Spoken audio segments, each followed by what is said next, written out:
I will now request Alessandra Galie from International Livestock Research Institute to talk about understanding empowerment among informal milk traders in peri-urban Nairobi, informing an adaptation of the project-level Women's Empowerment in Agriculture Index. Thank you so much. Good morning, everybody. I'm Alessandra Galie. I work as a senior gender scientist at the International Livestock Research Institute. I'm presenting today this paper that was led by Jessica Heckert and Emily Myers, together with Nelly Njiro, Tasuoka Kakota, Silvia Alonso, who is in the room as well, and myself. So this is a methodology presentation, a methodology paper. What we did, you may be familiar with the Women's Empowerment in Livestock Index, which is a quantitative and qualitative tool that aims to assess changes in the empowerment of women and focuses on women farmers. So this is about adapting that tool to milk retailers. So the background to the study is that this study is part of the More Milk, which is a project that is focusing on improving nutrition through milk. Yeah, okay, yes, nutrition through milk in Dar es Salaam and Nairobi. One component, More Milk is a big project led by ILVE. One component of More Milk focuses on training milk traders to improve the way they handle the milk so that milk is safer and therefore also contributes positively to the nutrition of those who consume it.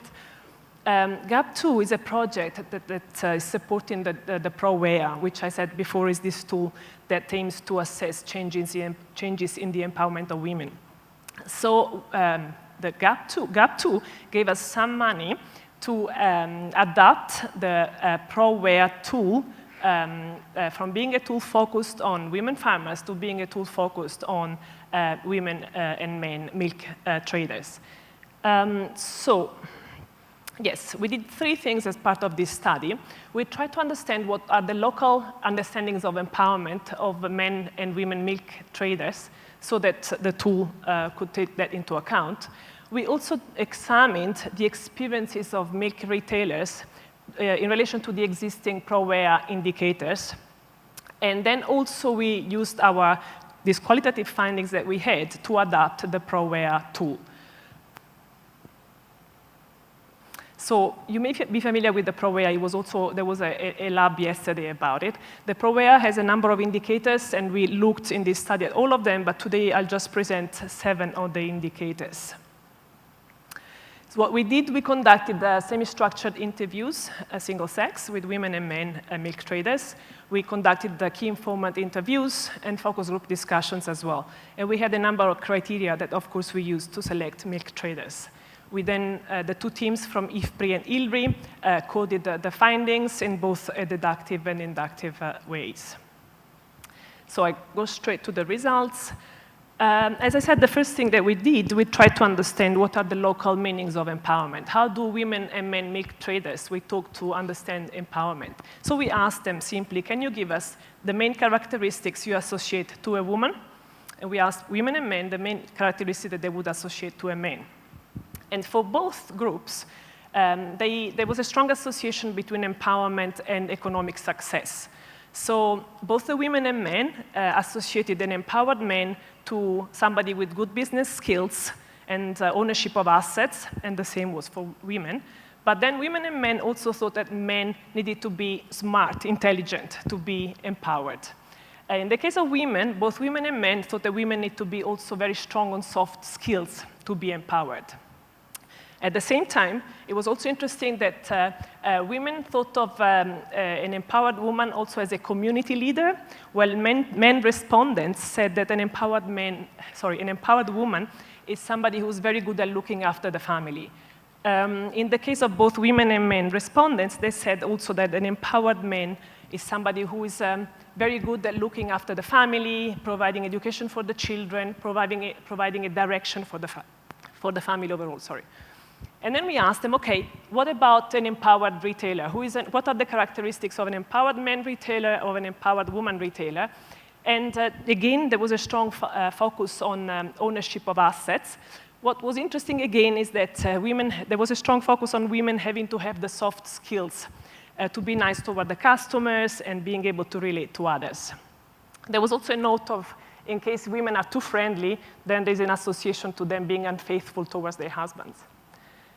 Okay, and then as I said, we moved on to ask basically how relevant are the current indicators that are included in the ProWea? How are they relevant for these traders? So one of the indicators we looked at was input in productive decisions. It was very interesting to see that when they had to establish their business, men said that they mostly talked to men, but beyond the family. They seemed to have a very wide range of a big network, mostly men. The women talked to other women and mostly within the family, also men within the family. And they also talked to other men in the retailing business. But generally, women had a smaller network. And also, there was generally collaboration between spouses, both for women and men, in milk trading.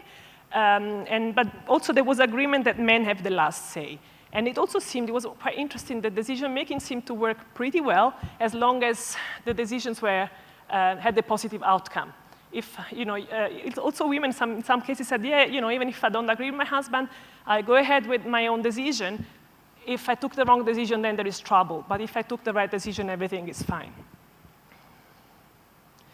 Okay, so how did we use these findings to adapt the ProWea from a focus on farmers to a focus on milk traders? So we had to add to the activities, of course, because the ProWea being focused on farmers is focused on a lot of farm activities. In this case, we had to add activities such as handling, storing, processing of milk for sale.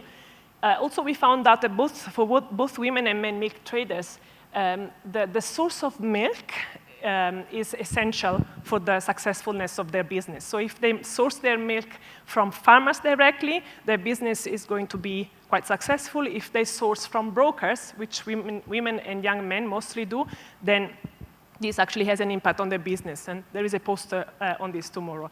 So we also added buying and transporting milk from a farmer or supplier. We also looked at asset ownership.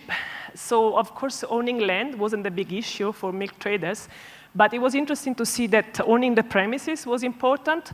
Also, it seems that men tend to borrow money when they have to open the business, while women tend to buy based on their own resources. Also, milk traders need to have licenses and the number of them, and generally there was a little awareness about what licenses they needed, but also the risk of losing the milk in case of not licenses, because just the authority would come and take the milk away. So we added under assets in the tool the ownership of aluminum milk cans, milk dispensers, gumboots, and in terms of licenses, we added the questions about knowledge about these licenses. So for the indicator, access to and decision on financial services, in general, women and men had trouble getting some of the loans. Women in particular, because as we all know, they lack collateral. Both women and men faced issues with repayment because milk is it spoils very easily. So women and men felt that in some cases, they would just receive spoiled milk and then they couldn't repay the loan. And for a number of reasons, men and young men and women seem to receive more spoiled milk than older men. And for this reason, this repayment was particularly harsh on women. Both women and men used M-Pesa, which you may be familiar with, is a banking mobile system that exists in Kenya, and is very successful for both women and men. So to the tool, we added M-Pesa, whether they have an account or not, and the number of questions on credit. Finally, there was also an indicator on visiting important locations. And this, again, relates to the ability of women and young men to actually travel to the remote areas to get milk directly from the farmers where it is easier. And women and young men face issues.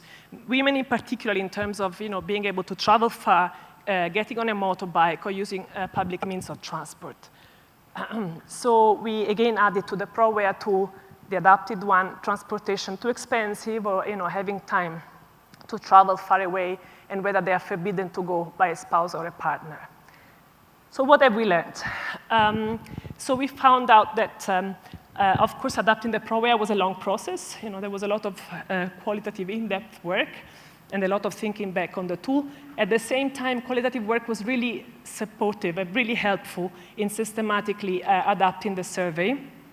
And generally, also was interesting, the pro area was still quite relevant for the milk traders, and the adaptations indeed would have helped.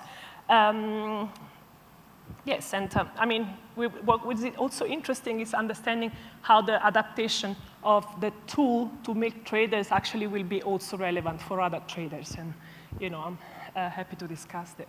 Thank you so much.